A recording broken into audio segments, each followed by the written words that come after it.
Hello, for those of you who don't know me, I'm Fadle and I'm a first year computer scientist. I'd like to begin by thanking Casper here, who's done a fantastic job as communications officer.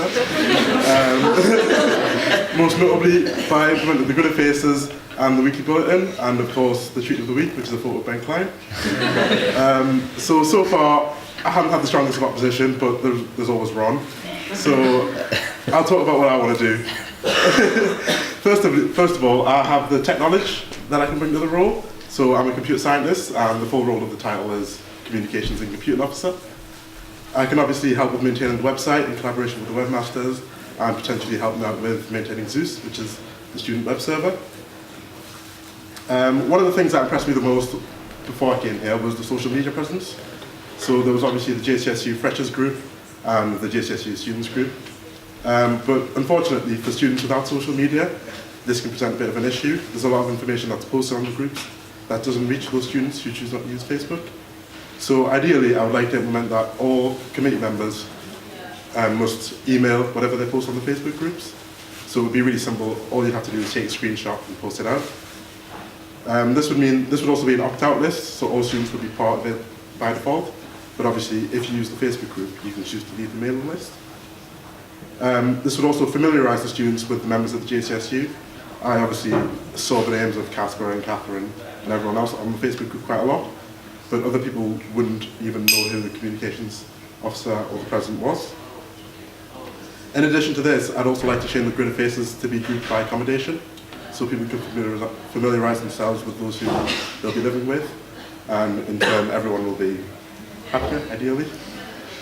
Since I'm running out of time, I think I'll leave it there and just say for Fadle Communications.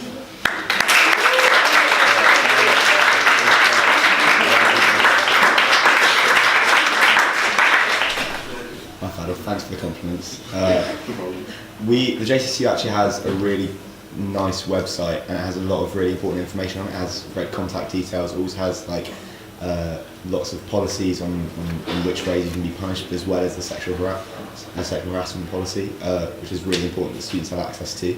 But unfortunately, not many students are really even aware that the website exists, and it's not kind of used often by students. How do you drive people towards that page as the kind of port of call for people?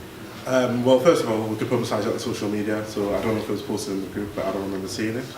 Also, we could think about integrating it as part of JNet. So obviously, almost all students here will use JNet at one point, and if it's on the Students tab, for example, it's easier to reach, and it's easier for everyone to know what's going on.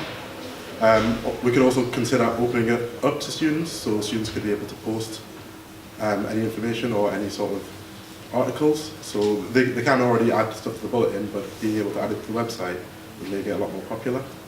And I think that's one thing we could do. And is there any questions from the floor? Callum?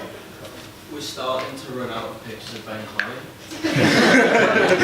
What will you do as a communications officer to make sure that we have a steady supply? I think we've got some solid replacements if Ben Klein ever fails us. I think you could do the job, Callum.